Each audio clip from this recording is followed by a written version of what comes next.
Marcos, capítulo 5. Lleva por título esta predicación en signo de interrogación. ¿Y a mí cuándo? ¿Usted se ha hecho esa pregunta o no? ¿Y a mí cuándo? Y cuando hacemos esa pregunta, generalmente nos lo hacemos con un tono así como de alegría. Lo hacemos con un tono como de enojo, de tristeza, de frustración principalmente. Ese a mí cuándo es frustración. ¿Qué es lo que es la frustración? Es un sentimiento que aglomera tristeza, impotencia, incertidumbre, incluso a veces falta de fe. ¿Y a mí cuándo? ¿Cuántos de nosotros se hizo esa pregunta, no sé, en un cumpleaños cuando era chiquitito? Rompieron la piñata y el niño más gordito arrasó con todo y tú eres el más flaquito ¿y a mí cuándo? Cuando empezaste a crecer, viste que tus amigos ya de los 13 en adelante les gustaba una niña, la niña le decía que sí, y tú tenés 50 ¿y a mí cuándo? No quiero mirar a nadie. ¿Y a mí cuándo? Bueno, hay un personaje en la Escritura que creo que dijo y expresó esta palabra. ¿Y a mí cuándo?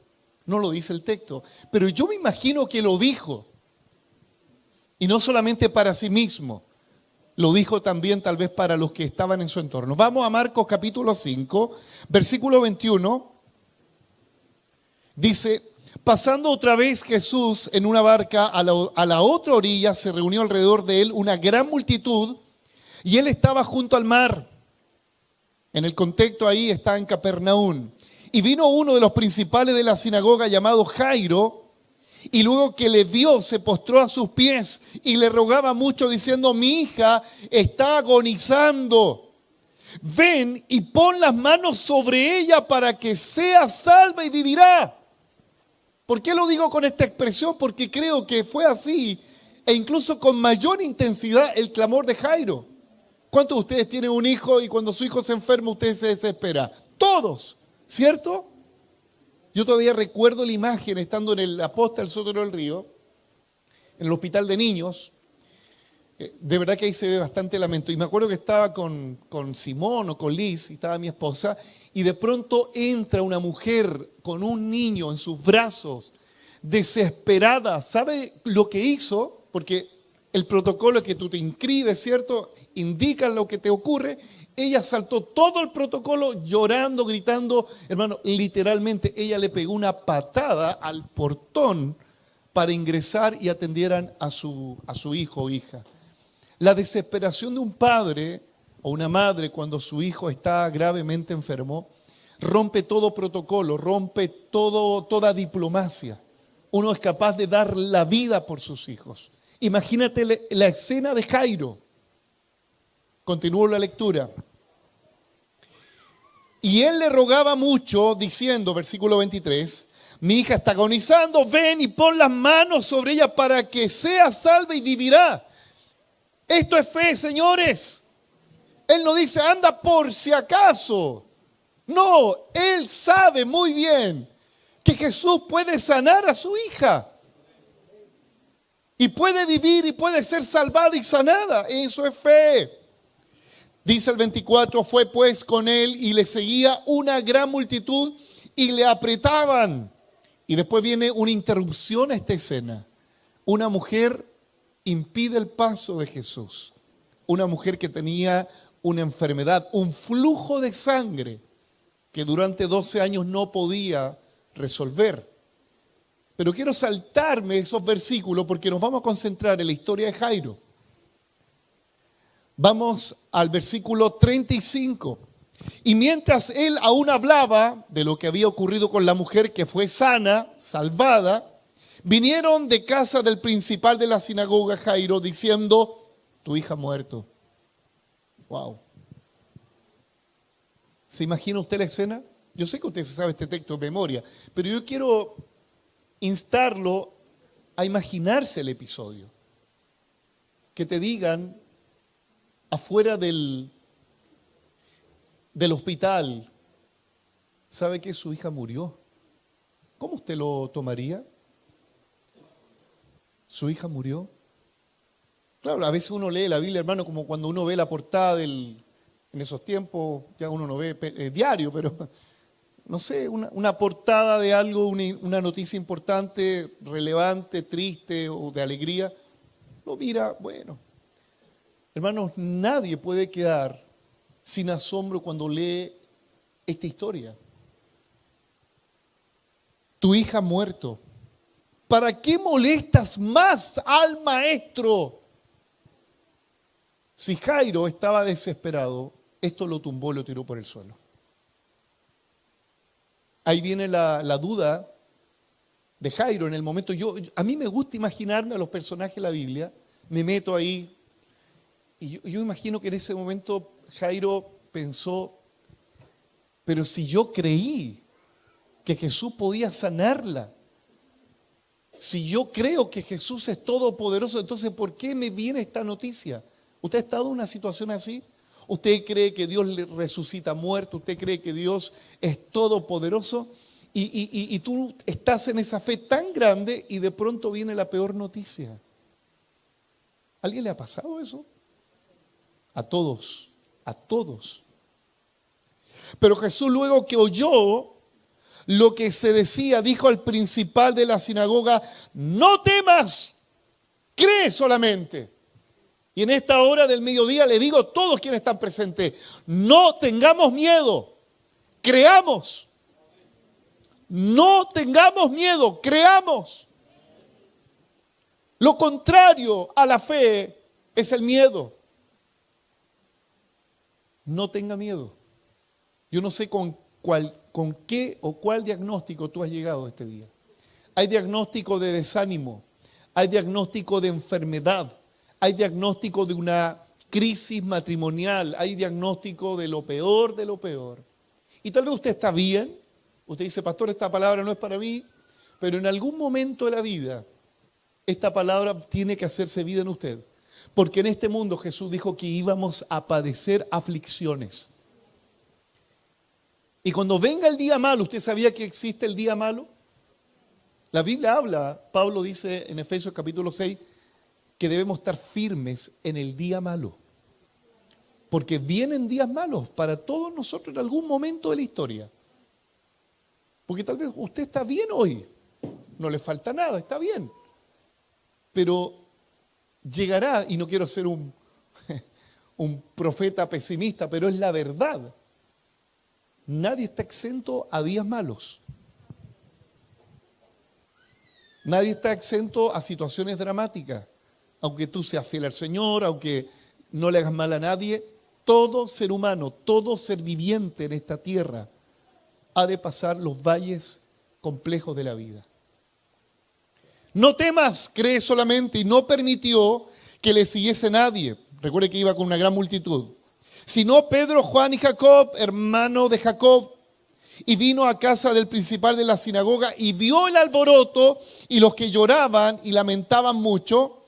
Y entrando le dijo: ¿por qué alborotáis y lloráis? La niña no está muerta. Lo que tú hoy ves muerto, Dios aún lo ve con vida. Vuelvo a decir, lo que hoy tú ves muerto, Dios lo ve con vida. ¿Por qué alborotáis y lloráis? La niña no está muerta. Lo que le tengo que decir de parte del Espíritu Santo, su situación que hoy humanamente está muerta, Dios dice: no está muerto. No está muerto. Y espero que nadie tenga acá el filtro de decir: el pastor sensacionalista, el pastor está... No es sensacionalismo. Estoy predicando palabra de fe. Porque a veces hay gente que como que nada le asombra, como que no le gusta escuchar que Dios todo lo puede. No es sensación, es fe. Amén. La niña no está muerta, sino duerme. Y se burlaban de él. Mas él, echando a todos afuera, tomó al padre y a la madre de la niña y a los que estaban con él, y entró donde estaba la niña. Y tomando la mano de la niña le dijo: Talita cumí, que traducido es: niña, a ti te digo, levántate. Y luego la niña se levantó y andaba, pues tenía 12 años. Mi hija tiene 12 años, me la imagino. Y se espantaron grandemente. Este relato es impactante. Yo creo que solamente con la lectura usted entendió el sermón. ¿Qué pudiera agregar más? Agregar de que todo esto tiene un antes y un después. Agregar que cuando Jairo ve a Jesús llegando a Capernaum, Jairo sabía quién era Jesús. ¿Por qué? Dicen los textos, los versículos anteriores, que Jesús había hecho en Capernaum algunos milagros. Entonces para Jairo no era desconocida la figura de Jesús. Recuerde que la fama de Jesús recorría toda la Palestina, incluso los pueblos aledaños. En Capernaum ocurrieron milagros como estos. El Señor detuvo la tormenta. ¿Sabe lo que observo acá? Que la naturaleza se encuentra con el Creador, porque Cristo es Dios, Creador, y el Creador tiene potestad sobre la inclemencia del tiempo. Un milagro. Posteriormente, en Capernaum vemos un poder milagroso cuando el Señor llega a Gadar y hay un endemoniado en un cementerio y el Señor echa fuera una legión. ¿Qué es lo que observamos en este segundo milagro? Que el Señor tiene toda potestad para echar fuera demonios. Todo espíritu se sujeta ante Él. Vamos viendo el historial de los milagros en Capernaum. Primero, Dios tiene el poder de la naturaleza. Aquí no existe la madre naturaleza ni la Pachamama, no. Aquí hay un solo Dios creador que hizo el cielo y la tierra. El mar y la fuente de las aguas y todas las criaturas tienen un creador, ese es nuestro Dios todopoderoso. Todo se sujeta ante Él, nada se le escapa. No es que al Señor de pronto los ángeles le digan, oye, se te quedó la puerta abierta y un tornado en Miami. No, Dios lo tiene con todo en control. Los demonios tienen que sujetarse al Señor. Y el tercer milagro que observamos tiene que ver con una enfermedad incurable de una mujer que padecía 12 años de esta enfermedad, valga la redundancia, y el Señor muestra su poder milagroso sobre la muerte. Oh, ¿qué cuadro más extraordinario? Dios tiene poder sobre la creación, Dios tiene poder sobre principados y Dios tiene poder sobre enfermedades que humanamente no se pueden curar y Dios tiene todo poder para resucitar muertos. Denle un aplauso al Señor. Ese es el Cristo que estoy predicando. Por eso cuando yo le digo, ¿usted cree? Usted no me diga, no, tiene que creer. Ahora, si usted dice, no, es que eso ocurrió solamente en el tiempo apostólico. No, hermano. Cristo es el mismo de ayer. Es peligroso este tipo de doctrinas calvinistas que dicen, no, esto solamente ocurrió en el tiempo del apóstol y después ¿qué? La gente no cree ni en el aire que respira. Yo no sé qué Dios sirve en ellos.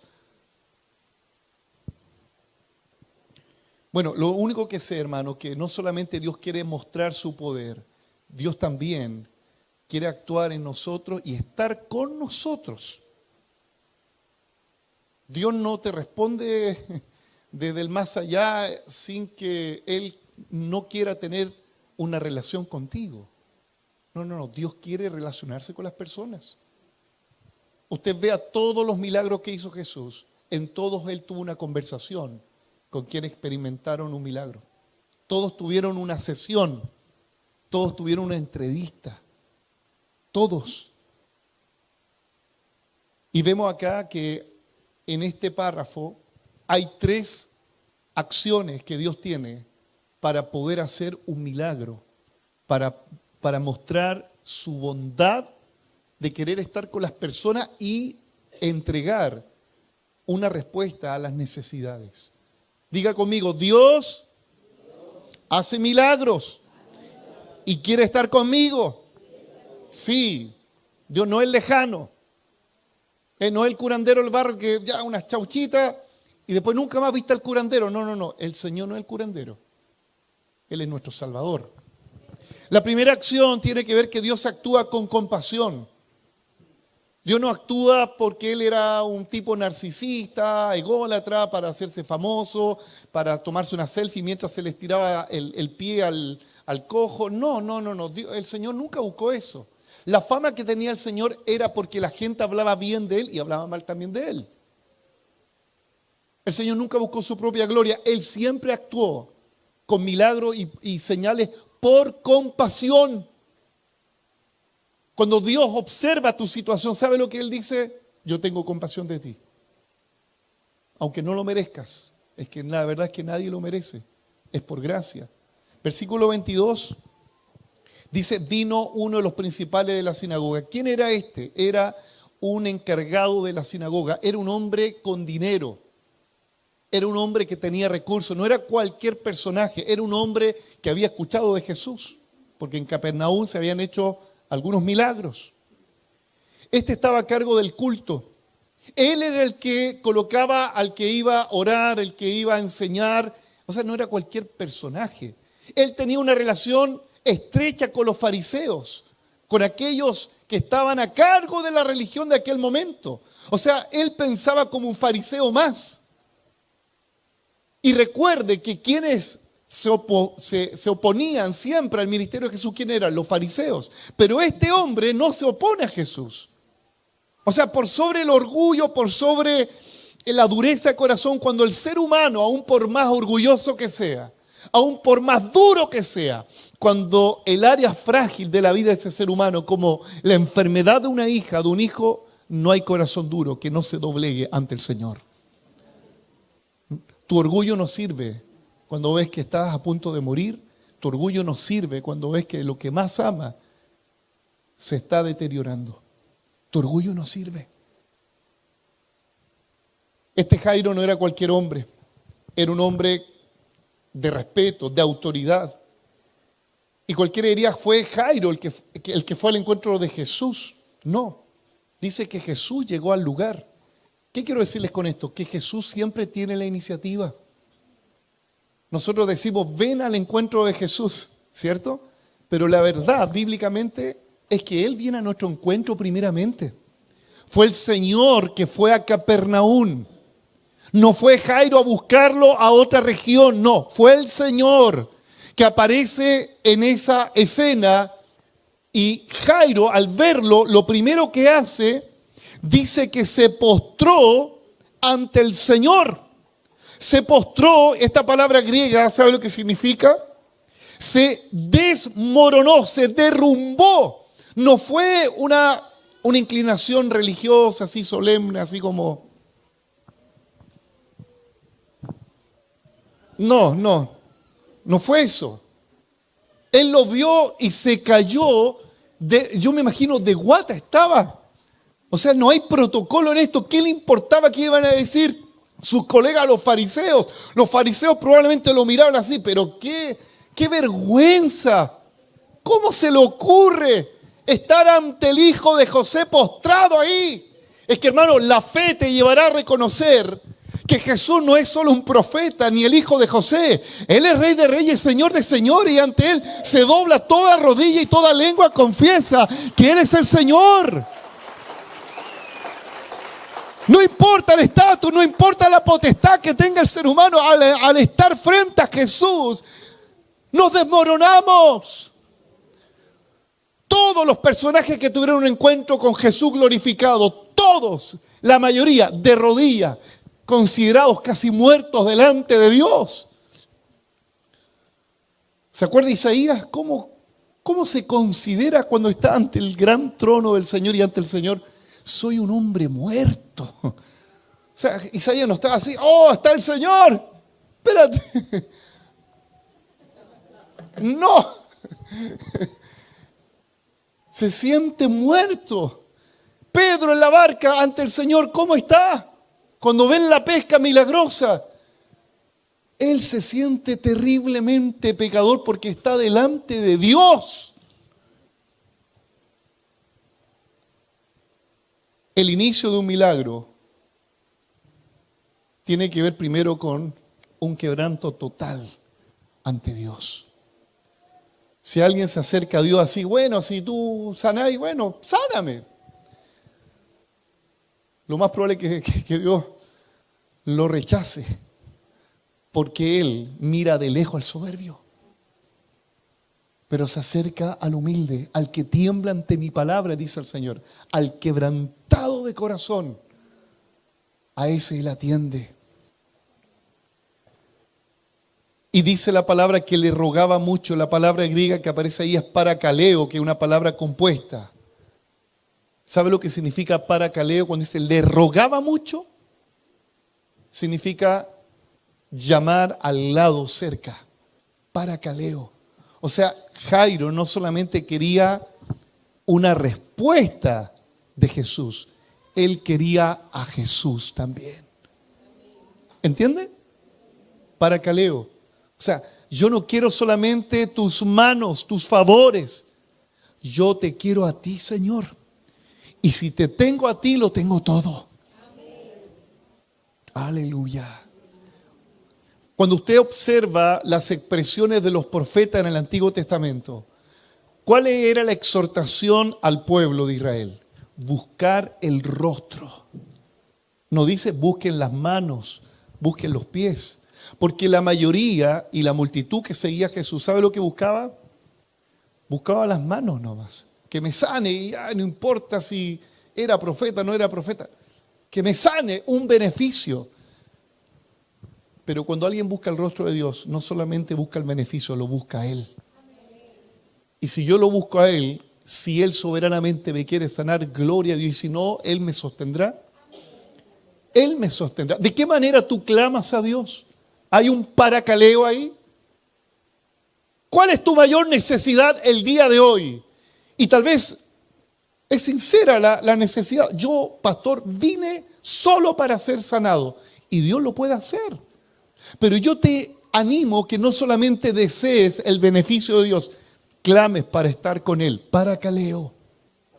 Clames para estar con Él. Le rogaba mucho.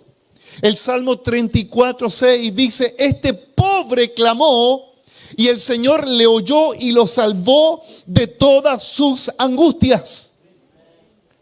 Este Jairo no era un pobre respecto a su economía, pero delante de Dios, toda persona que se derrumba ante Él es un pobre en espíritu. ¿Y qué dice la Biblia respecto a los pobres en espíritu? Son aquellos que no tienen dónde agarrarse. Son aquellos que humanamente, aunque lo tengan todo, saben que están desprovistos. Saben que son necesitados. Y la Biblia dice en el Sermón del Monte, bienaventurados los pobres de espíritu, porque de ellos es el reino de los cielos. Y si hay alguien que está aquí que dice, pastor, yo de verdad soy un hombre totalmente dependiente del Señor, eres un hombre feliz y una mujer bienaventurada. Hoy el hombre busca la felicidad teniendo cosas, pero nosotros no buscamos la felicidad. Nosotros buscamos al Dios que nos da gozo. El gozo es permanente, la felicidad es efímera, la felicidad está basada en las cosas que tú tienes y no tienes. La felicidad está siempre los primeros 5 días hábiles del mes, está la felicidad. ¿Alguien lo entendió? Y se va el 7, la felicidad, 2 días te duró. La realidad, hermano, la realidad. La felicidad de adquirirlo todo a 40,000 cuotas. Y en la noche se espera cómo lo pago. Me tienes tremendo vehículo, tremenda casa, tremendo, todo lo tremendo. Pero por dentro estás destruido. Ay, Señor. El Señor actúa con misericordia. ¿Sabe por qué? Porque en el capítulo 3 de Marcos, versículo 6, antes de este episodio, Jesús había estado en una sinagoga también. Y dice que el Señor sanó a un hombre que tenía una mano seca, la sanó. Y todos los fariseos que estaban ahí se fueron en contra del Señor. Y dice la Biblia que tramaban para matarlo. Oye, si yo llego aquí, el pastor y los ancianos y los diáconos traman destruirme, no vengo más acá, por hermano. No los quiero ver a nadie, ¿cierto? Si yo tramara destruirte o no. Si yo hiciera algo contra ti. Pero Jesús no es como nosotros, como dice, tú me la hiciste, ya nunca más, la cruz contigo. Claro, porque mira, Jesús está frente a aquel que tal vez, permítame especular, porque fue en la misma región, Este jefe de la sinagoga tal fue el mismo que estaba en el círculo en la reunión. ¿Cómo vamos a matar a Jesús? ¿Cómo lo vamos a hacer? No, pillémoslo por aquí. Y este mismo, pues estoy especulando, uno saca conclusiones teológicas, este mismo hoy está derrumbado. Si usted hubiese sido Jesús, ¿qué le hubiese dicho? Justicia divina.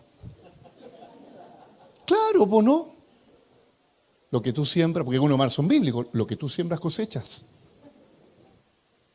El Señor actúa con misericordia. Él no le importó que tal vez Jairo haya tramado matar al mismo Jesús. Usted lea la Biblia, Marcos 3:6, ahí está. No estoy especulando algo imaginario. Fue en esa región donde Jairo probablemente quiso matar al mismo que le está rogando vida. Qué paradójica es la vida. A muestra de un botón, Saulo quiere matar a los cristianos, quiere matar de alguna manera, anular a Jesús, y él después da la vida por Jesús. Wow, qué extraordinario. Él tiene misericordia, por eso la Biblia dice en Lamentaciones 3, del 22 al 23, por la misericordia del Señor no hemos sido consumidos. El Señor tenía toda la potestad para enviarle un rayo a Jairo, oye, qué tramado, y ahora venía acá. No, por la misericordia del Señor no hemos sido consumidos, porque nunca decayeron sus misericordias. Nuevas son cada mañana, grande es tu fidelidad. Den un aplauso al Señor. Esta mañana, este día domingo, hay una nueva oportunidad para ti y para mí. Wow, qué lindo. Y hay algo que leí ahí al principio, dice que en el 21, antes de esto, hay una palabra que yo quiero que haga eco en usted. Cuando dice, pasando otra vez Jesús. Pasando otra vez. ¿Qué significa otra vez? Una nueva oportunidad. Jesús había estado en Capernaum, sí, después fue a otra región y después volvió.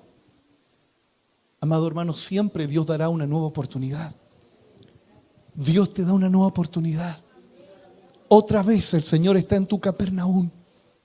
Otra vez, tal vez antes te la perdiste, tal vez dijiste, chuta, yo cometí tantos errores, ya no hay esperanza. Bueno, otra vez el Señor está aquí, no lo vemos, está aquí.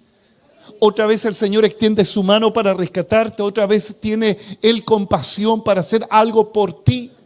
Y tal vez tú tienes el prejuicio que Jairo a lo mejor lo tuvo. Antes de postrarse, a lo mejor dijo, oye, yo quería matar a Jesús, ¿con qué cara me voy a postrar? ¿Cuánta gente que está aquí, que me escucha en radio, que está en la televisión, dice, ¿con qué cara le voy a pedir a Jesús que me ayude si no me congrego, no oro tanto, pelo al pastor? Eso no me lo reveló carne ni sangre, por hermano. Entonces la gente dice, ¿con qué moral voy a pedirle a Jesús que haga algo por mí? Y tiene razón, ¿con qué moral? Es verdad. Pero Jesús, todos esos errores, todas esas falencias humanas, el Señor las pone a un lado y mira tu pobre condición, porque Él te ama. Su amor es incomprensible. Yo no se lo puedo graficar en una ecuación, no se lo puedo demostrar en una pizarra, pero solamente puedo decir de mi experiencia que estaba muerto en delito y pecados, y Él tuvo misericordia, y aún estando en esa condición, Él me rescató, Él me salvó. Soy testimonio vivo del amor de Dios. El amor de Dios. Qué extraordinario. Que es el amor que lleva al Señor a actuar en favor de ti. Lo otro que veo acá, que es un padre desesperado. Hermano, hay dichos pentecostales que yo creo que son así. Todas las oraciones de un papá o de una mamá son todas escuchadas por Dios. Obviamente en un buen sentido de la oración, ¿por cierto? O sea, si el hijo anda robando, Dios hazlo invisible. No, ¿cómo le decía? Sí, pues. Sí, pues Y su hijo no anda trabajando, dice la señora. ¿Anda trabajando, mi hijo? ¿Y por qué está en la cárcel su hijo? No, y siempre dice, no, por una acusación injusta. Puede ser a veces, pero casi siempre las mamás dicen, es por una situación injusta. Hermano, bueno, sea cual sea la situación, pero si tú clamas por tu hijo por salvación, tú clamas por tu hija por salvación, usted no tenga que buscar algún tipo de confirmación. ¿Será tu voluntad que lo salves? Tenga por seguro que el clamor de una madre, de un padre, será escuchado delante del Señor. El Evangelio Marcos habla justamente de 3 situaciones que ocurren ante el clamor de un padre y una madre. ¿Se acuerda este padre que tenía un hijo que estaba endemoniado? Los discípulos estaban tratando de echar fuera el demonio. ¿Se acuerda ese episodio? El padre le rogó a los discípulos no pudieron echar fuera el demonio. Bajó Jesús del monte y bueno, para hacer corta la historia, Jesús liberó a ese joven que tenía un espíritu que hacía que se golpeara en la tierra, botara espumarajo. Pero antes que el Señor hiciera eso, dice que el Padre conversó con Jesús. Analice, todos los milagros de Jesús, o antes, o durante, o después, hay una conversación. Paracaleo, o sea, yo clamo para que tú estés conmigo, para que me escuches, tú sepas mi condición. La mujer del flujo de sangre, lo mismo. Tocó el borde del manto, fue sanada. Llega la mujer, se postra ante el Señor y le cuenta todo de su vida. Y el Señor la escucha. Eso es un clamor que el Señor quiere que tengamos todos nosotros. La mujer sirofenicia, que tenía una niña, una hija endemoniada. Lo mismo.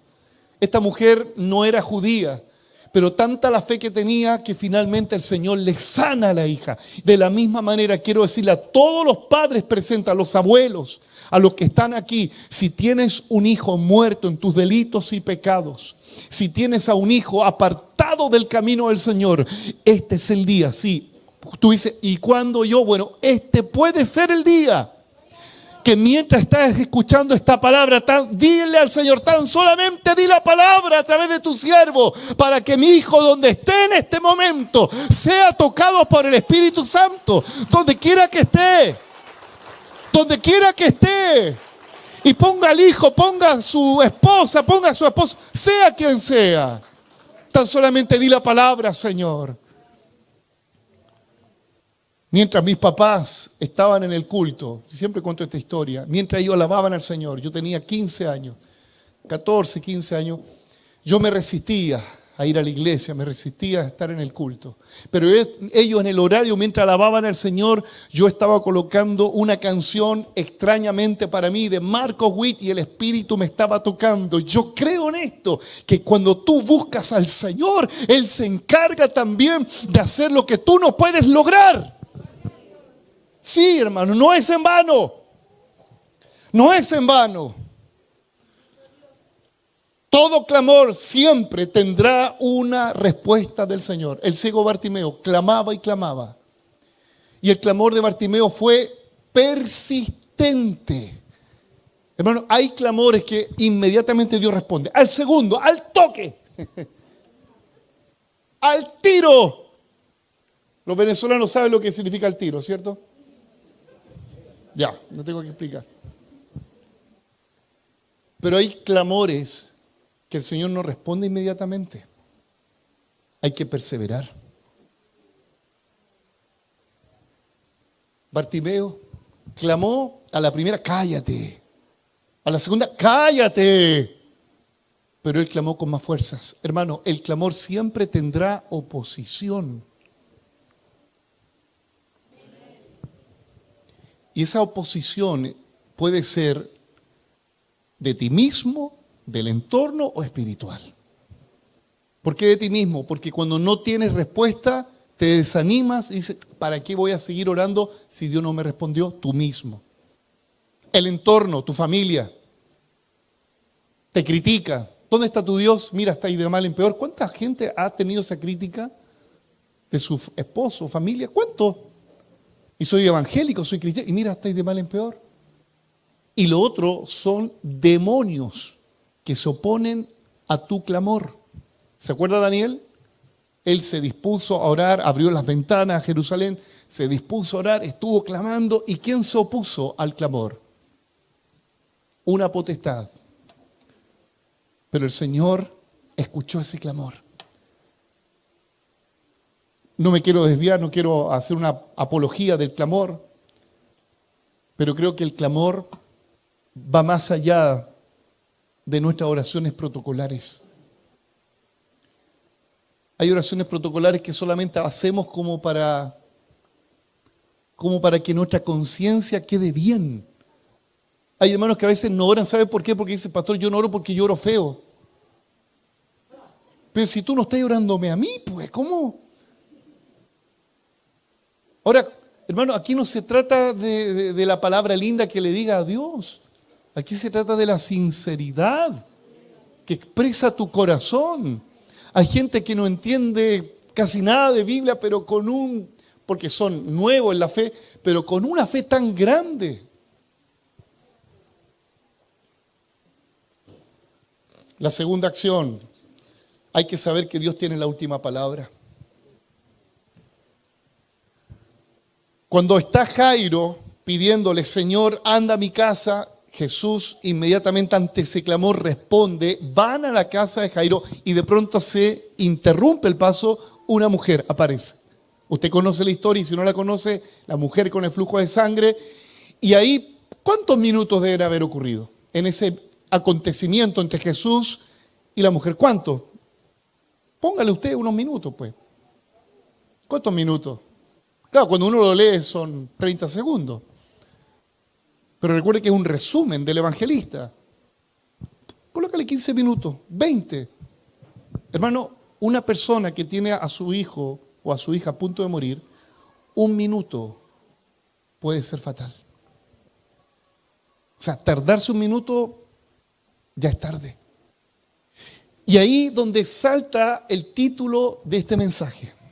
Porque yo me imagino a Jairo que va con entusiasmo, con fe, con esperanza, que Jesús va a su casa y va a poner las manos y va a sanar. Pero esta mujer que vino después del Señor está siendo atendida por el Señor.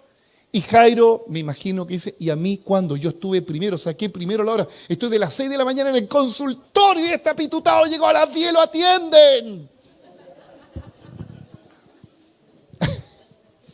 ¿Usted le ha tocado ser el apitutado o el...? Dígame que no pasa eso en los consultorios, hermano, en todos lados, ¿cierto? Los que hacen filas largas y de pronto pasa uno, no hizo la cola, no hizo fila, en la oficina atendiéndolo. ¿Y a mí cuándo? ¿Cuánta gente lleva años en el Evangelio todavía padeciendo de una enfermedad como la mujer que estaba encorvada? ¿Se acuerda la historia? Un espíritu de enfermedad por años, 18 años. Iba a la sinagoga constantemente por años. ¿Cuánta gente que está acá sentada, que me escucha en radio? Estamos en radio. Que está viéndonos. Años de evangélico para honra y gloria. Y uno que viene recién para el día del amigo, todo tatuado con aro, pasado cigarro, a marihuana, de la mala, de cualquier cosa. ¿Usted recuerda la buena, pastor? No sé. No, pensé que el pastor fuma marihuana, por eso se inspira tanto. Y este nunca fue al templo, nunca se mutiló la rodilla a las 5 de la mañana y recibe un milagro. ¿Usted ha estado en ese escenario? Tú diezmáis, ofrendáis, andáis al 3 al 4, no ofrenda, no dime, de pronto el medio trabajo. ¿Usted ha estado así? Vienen los pensamientos, ¿y a mí cuándo? ¿Cierto? Oye, a mí me pasó, hermano, yo tenía 23 años, hace poco. ¿Qué pasó, hermano? Y estaba en una iglesia donde habían hartos jóvenes en aquel tiempo. Estábamos en Visión Celular, hermano, un montón de jóvenes. Y cuando hay hartos jóvenes, lo primero que aparece es la primavera. ¿Te entiendes, cierto? Las mariposas, la guatita, o sea, en otras palabras, todos pololeando. Y yo, no pasaba nada conmigo. De pronto aparecen esos profetas. Se te está pasando el tren, dice el Señor. Ya tenía 25, es que en el mundo evangélico a todos los queremos casar al tiro. Po. Entre paréntesis, aquí hay varios hermanos solteros y hermanas solteras. Ay, Dios mío.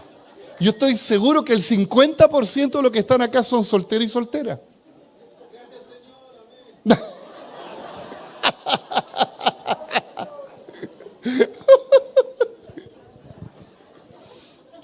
Les cuento algo de las cosas que conversamos con la pastora. Que nos salga de acá. Nosotros nos imaginamos las parejas. Yo creo que él con él, sí con él, ¿estamos de acuerdo? Usted no sabe lo que hablan los pastores. No, se podría hacer, sí. Que muy grande, muy chica, pero no importa. Arriba la cuneta. Todo sirve.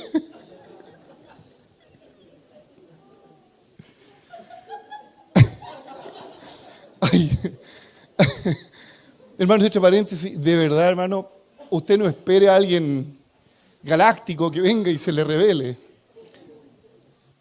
Tenga fe que Dios tiene a la sierva y al siervo, ¿cierto? Pero busque primeramente al Señor, no al señor Pérez, no, al Señor primero. Ya, cierro el paréntesis. Dios tiene la última palabra. Jairo está frustrado y de pronto aparece la mala noticia, versículo 35. Mientras él aún hablaba, vinieron de casa del principal de la sinagoga diciendo: tu hija ha muerto, ¿para qué molesta más al maestro? Wow, balde de agua fría. Esto es un diagnóstico incurable. Esta es una noticia que no tiene solución humanamente. Esto no tiene ya más vuelta que dar. ¿Y cuántos de los que están acá y los que me escuchan están en una situación así? Entonces, ¿esto ya no tiene remedio, pastor? Pero inmediatamente, cuando viene una mala noticia, ¿sabe lo que hace el Señor? Inmediatamente Él te da una buena noticia. Porque Él sabe que la frustración y el desespero nos pueden hundir en la profundidad más tenebrosa. Cuando Pedro se hundió, ¿qué es lo que hizo el Señor? Diga conmigo, inmediatamente le extendió su mano y lo sacó. Él no esperó 30 segundos, porque si no muere Pedro. De la misma manera, el Señor sabe que una mala noticia nos puede ahogar. Por eso, en menos de un minuto, siempre tendrás palabra de Dios.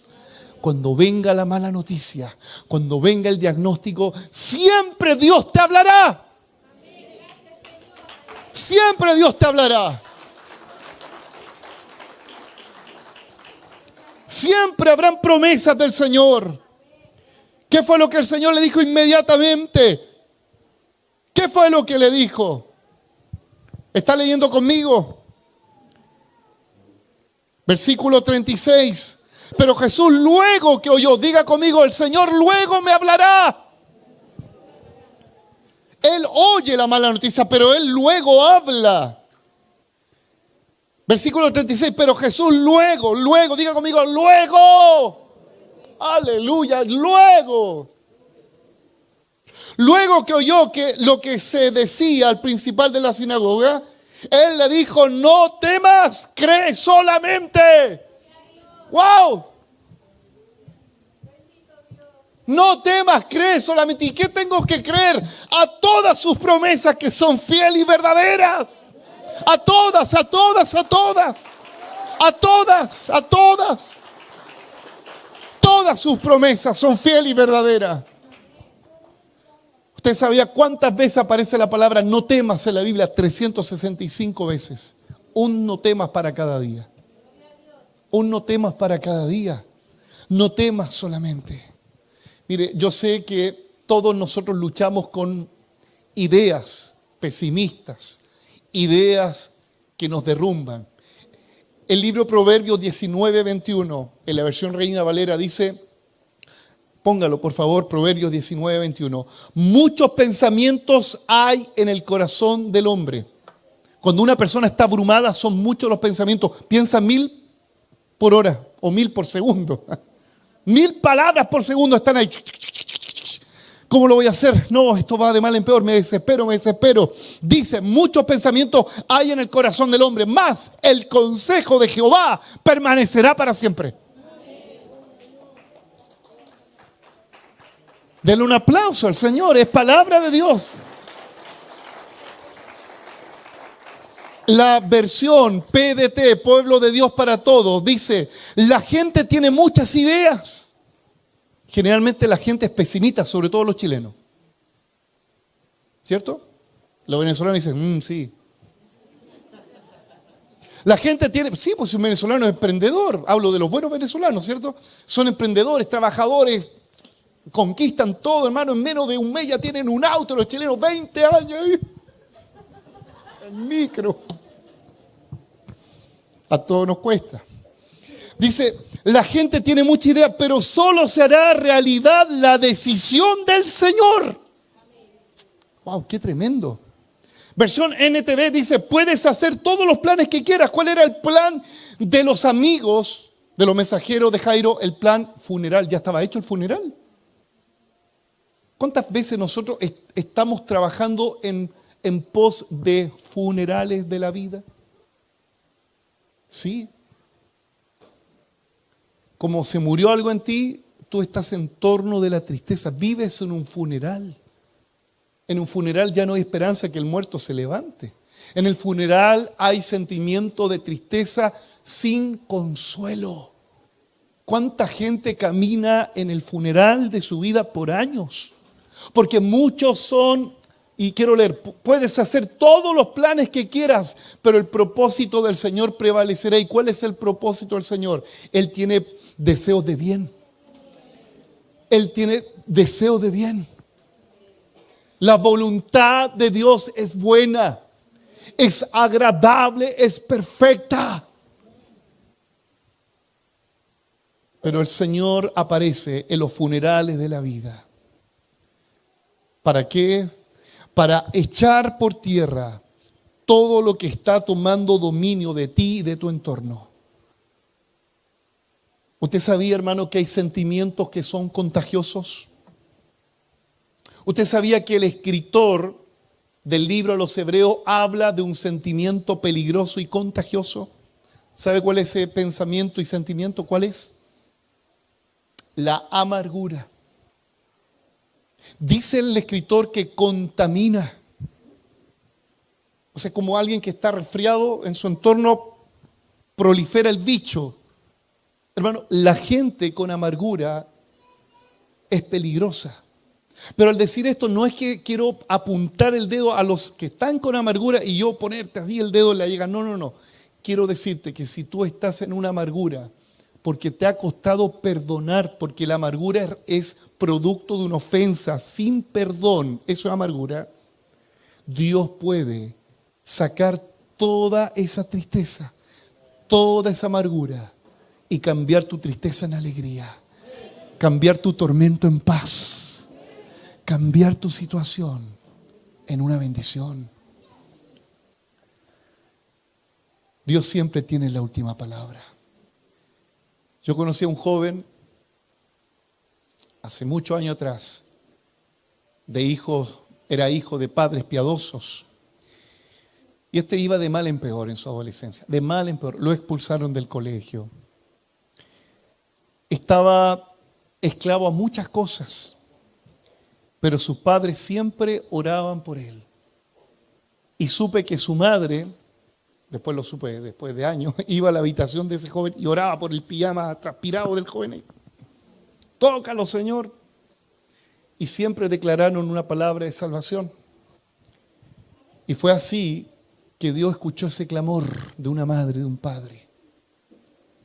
Y a los 18 años ese joven tuvo un encuentro glorioso con Dios. A los 18, él estaba pero terriblemente perdido. Humanamente no había esperanza. Habían pocos colegios que lo recibieran, que lo recibieron. ¿Por qué? Porque lo habían echado y tenía un prontuario. Qué terrible. Pero a los 18 años tuvo un encuentro con Dios. Él siempre estaba en la inspectoría, él siempre estaba en peleas. Pero cuando conoció al Señor, siempre estuvo después como fiel joven adorando al Señor. Estudió teología, después fue capellán de los estudiantes, porque era un ejemplo. Siento que antes era un peligro, después se convirtió en un ejemplo. Mira lo que Dios hace. De lo más vil y pecador, podrido, Dios lo transforma en un instrumento de bien. Estudió teología y escogieron a ese joven para dar el discurso en la graduación, siendo que él siempre estaba ahí apuntado para que a él le dieran un discurso de sanción. Él dio ese discurso en su graduación de su bachiller en teología. Ha sido, por la gracia de Dios, un hombre de Dios. Ese hombre le está hablando por la gracia del Señor a todos ustedes para decirles que Jesús resucita lo que está muerto. Jesús resucita lo que está muerto. El hijo más rebelde puede convertirse en el hombre más fiel al Señor en esta tierra. Yo hablo con propiedad por la gracia de Dios. Le quiero hablar y profetizar a todos los padres que tienen sus hijos hoy así. Nunca pierda la esperanza, porque Dios puede tocar a tu hijo en la peor condición en la que se encuentre. Dios puede restaurarlo. Dios lo puede traer con lazos de amor. Aleluya. Yo doy gloria a Dios. Doy gloria a Dios porque por la gracia de Dios Él me rescató. Gracias, Jesús. Tanto así que me acuerdo que en mis primeros 5 años convertidos, cuando me hacían dar mi testimonio, no podía terminar mi testimonio.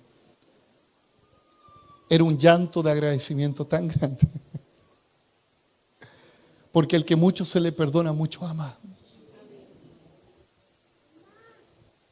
La tercera acción, Dios muestra su gloria a quienes creen en Él. Él llegó a la casa de Jairo. ¿Quiénes estaban ahí? Todos los incrédulos. Cuando el Señor dijo, no temas, cree solamente. Cuando llega a la casa, Él dice, ¿por qué alborotan? Versículo 39, ¿por qué alborotan y lloran? La niña no está muerta, si no duerme. La gente se burlaba. Hay gente que se burlará de tu fe.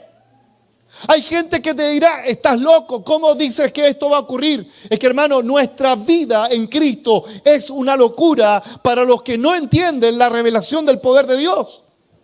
El hombre natural nada entiende, pero para nosotros el evangelio no es una religión, es poder de Dios. Es poder de Dios. ¿Qué es lo que hace el Señor? El Señor echó a todos los que estaban ahí haciendo un show, porque eso ocurría. Contrataban a las lloronas, en serio, hermano, contrataban a las lloronas. En el sur de Chile todavía ocurre eso. ¿Sabía usted? Contratan a las lloronas para que haya un momento de catarsis. Lloren, lloren. Eso es lo que hace el enemigo. El enemigo te quiere ver llorar toda una vida. El enemigo quiere que estés lamentándote toda una vida. Pero el Señor ha venido a darte vida, consuelo, esperanza. Cuando el Señor, mire, escucha bien, el Señor apareció en una casa de funeral. Y cuando Él aparece y se manifiesta, la incredulidad tiene que salir. La muerte tiene que retroceder. La enfermedad tiene que sujetarse y salir. Hermano, estoy hablando de Jesús, el Hijo de Dios Todopoderoso. Cuando el Señor está en un lugar, hermano, no hay demonio, no hay tiniebla, no hay enfermedad, no hay nada que pueda oponerse ante el gran poder del Todopoderoso. El Señor entró a esa casa y entró solamente con los que le creían, hermano. Los que creen solamente ven la gloria de Dios. Los que no creen no la van a ver. Jesús le dijo a Marta, ¿no te he dicho que si crees verás la gloria de Dios?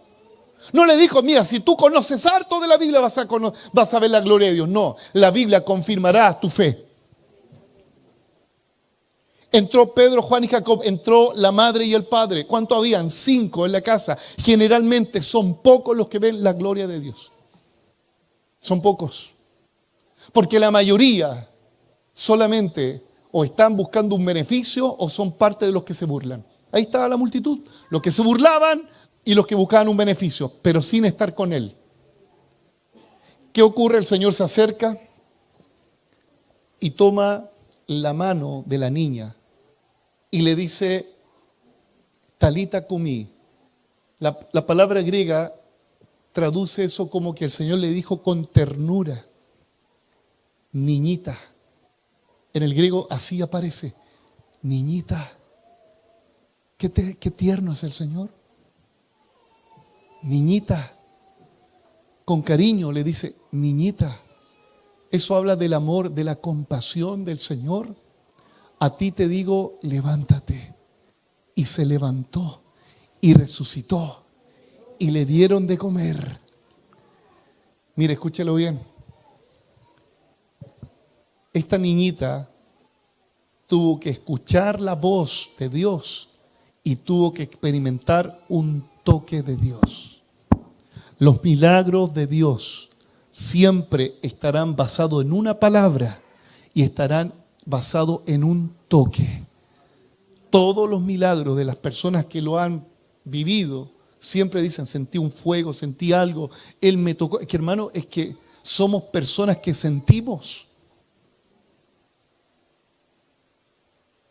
Y en esta hora yo te pregunto, ¿en qué situación estás? ¿Eres parte de esa multitud que solamente busca un favor de Él, pero no quiere estar con Él? ¿Eres un Jairo, un padre, una madre que está angustiada por la condición de un hijo o de un padre, de una madre?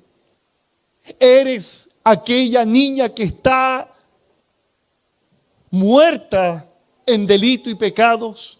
¿Eres una niña que no percibe nada del Espíritu? Porque las personas muertas espiritualmente no entienden nada de lo que ocurre en un movimiento espiritual. No entienden nada. Vienen a la iglesia, mira la bandera, dice faltó la del colo, pura cosa. Pensando en 1000 cosas, pero no se concentran. Le salió bien a la Nicole, esa parte de la canción, sí, pensando en lo técnico. Hermano, las personas muertas no comprenden las cosas del Espíritu. Pero al decir esto no es que te lo quiera refregar en tu mente, no. Dios no quiere que estés muerto, Dios quiere que experimentes su voz y su toque. Dios quiere que experimentes su voz y su toque. Ese es el Evangelio. Predicamos lo que hemos vivido, lo que hemos palpado, como dijo Juan. Tocante al verbo de vida. ¿Habrá alguien que esté en esa situación y diga, Señor, ¿y a mí cuándo? Qué triste es ver cuando tú tienes una necesidad de algo y tu vecino lo tiene todo. Y dice, ¿y a mí cuándo? Son preguntas filosóficas. ¿Por qué a mí? ¿Por qué yo? ¿Por qué mis hijos? Yo los crié bien, les enseñé bien. ¿Por qué mi hijo? ¿Por qué esta enfermedad? Pasan los años y a mí ¿cuándo? Yo no sé si Jairo tuvo rabia contra la mujer que le interrumpió el paso. ¿Cuánta gente a lo mejor está como culpando a esa mujer, a ese hombre? Porque dice, por causa de ella, por causa del que se me interpuso en mi camino, algo se murió en mí. Permítame imaginar que Jairo pensó eso en un minuto. Cuando le dicen, tu hija murió, unas ganas de confrontar a esa mujer. Por causa de esa mujer perdí tiempo. ¿Cuánta gente hoy está así? Le echa la culpa a una persona por algo que hoy tienes muerto. Hermano, por favor, da vuelta a la página. En este mundo siempre vamos a tener personas que se nos van a oponer en el camino, con o sin querer. Siempre vamos a tener personas que van a parece entorpecer tu transitar en esta tierra. Siempre van a haber personas que estuvieron ahí, parece que por causa de ella me vino esto. Hermano, por favor, da vuelta a la página, perdona a los que se pusieron delante de tu camino, perdónalos, porque si no los perdonas no vas a experimentar un milagro, pero si los perdonas tendrás el cielo abierto para ti. Aleluya. Jesucristo está aquí con nosotros. Yo siento su presencia. Y Él va a sanar el día de hoy a muchos de ustedes. Tal vez a otros no, a otros sí. Porque Él es soberano. Él sana a quien quiere, pero Él también observa la fe.